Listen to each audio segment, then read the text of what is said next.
Assalamualaikum warahmatullahi wabarakatuh. Saya Muhammad Fatkur Rahman, NPM 181.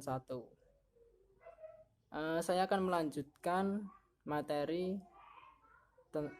dari kelompok kami, yaitu tentang memahami perbedaan melalui teori kepribadian. Kepribadian adalah segala bentuk sifat dan tingkah laku yang khas yang dapat membedakan seseorang individu dengan individu lainnya dalam menyesuaikan diri dengan lingkungannya. Perubahan dalam kepribadian tidak terjadi secara spontan, tetapi merupakan hasil dari pematangan, pengalaman, tekanan dari lingkungan sosial dan faktor-faktor individu. Dalam memahami perbedaan individu, sangat berkaitan dengan aspek fisik dan psikologisnya. Perbedaan ini mempengaruhi perilaku terhadap lingkungannya, baik lingkungan keluarga, masyarakat, dan sekolah. Gejala dapat diamati ketika mereka menjadi lebih atau kurang. Beberapa manusia lebih mampu dalam bidang kognitif atau bidang ilmu terkait. Manusia sebagai makhluk individu merupakan suatu keutuhan dan tidak dapat dibagi-bagi. Setiap individu memiliki perbedaan dengan individu lainnya. Orang kembar secara fisik mungkin bentuk muka sama, tetapi terdapat perbedaan mengenai matanya, atau suaranya, atau bahkan rambutnya. Secara kerohanian mungkin kapasitas intelijennya sama, tetapi kecenderungan semangat dan daya tahan yang berbeda. Adapun aspek-aspek perbedaan individual meliputi perbedaan kognitif, perbedaan kecakapan, bahasa, perbedaan kecakapan motorik, perbedaan latar belakang, perbedaan bakat, perbedaan kesiapan belajar. Perbedaan kognitif adalah kemampuan yang terkait dengan penguasaan teknologi, sains misalnya. Pada dasarnya keterampilan kognitif adalah hasil belajar. Seperti yang kita ketahui, hasil belajar adalah kombinasi dari faktor bawaan dan pengaruh lingkungan.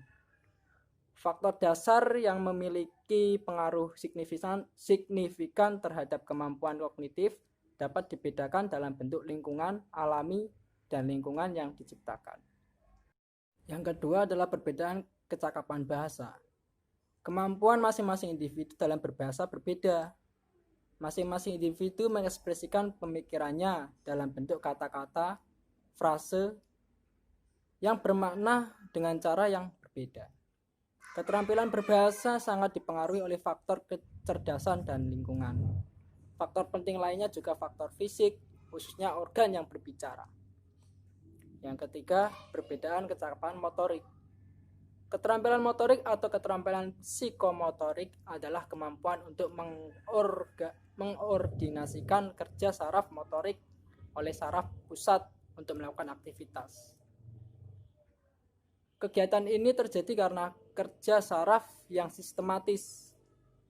Organ sensorik menerima rangsangan ditransmisikan oleh saraf sensorik ke pusat otak untuk diproses, dan hasilnya diangkut oleh saraf motorik untuk memberikan reaksi dalam bentuk gerakan atau kegiatan. Yang keempat, di sini ada perbedaan latar belakang. Dalam kelompok siswa di semua tingkatan, perbedaan latar belakang dan pengalaman mereka dapat memfasilitasi dalam kelompok siswa di semua tingkatan. Yang keempat adalah perbedaan latar belakang. Dalam kelompok siswa di semua tingkatan, perbedaan latar belakang dan pengalaman mereka dapat memfasilitasi atau menghambat hasil mereka, terlepas dari potensi individu untuk menguasai materi pembelajaran. Minat dan sikap individu terhadap sekolah dan mata pelajaran tertentu, pendekatan kolaboratif, keterampilan atau kemampuan untuk fokus pada materi pembelajaran dan cara belajar adalah semua faktor yang membedakan di antara siswa. Terkadang faktor-faktor ini dapat berkembang karena perbedaan sikap anggota keluarga di rumah dan di lingkungan sekitar. Kemudian yang kelima adalah perbedaan bakat. Bakat adalah kemampuan khusus yang dikenakan sejak lahir. Kemampuan ini berkembang dengan baik pada stimulasi dan pemupukan yang tepat. Pengembangan bakat siswa adalah individu.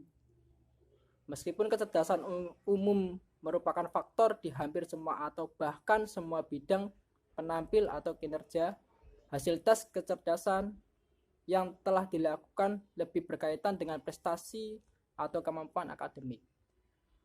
Dengan demikian, perencanaan pendidikan pada gilirannya lebih mementingkan kapasitas atau bakat akademis daripada kapasitas tentang bakat khusus yang akan digunakan sebagai dasar untuk refleksi.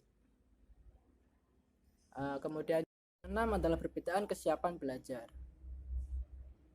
Misalnya, siswa berusia 6 tahun yang memasuki sekolah dasar mungkin berbeda 1, 2, atau bahkan 3 tahun dalam hal kesiapan mereka untuk belajar di lembaga pendidikan formal.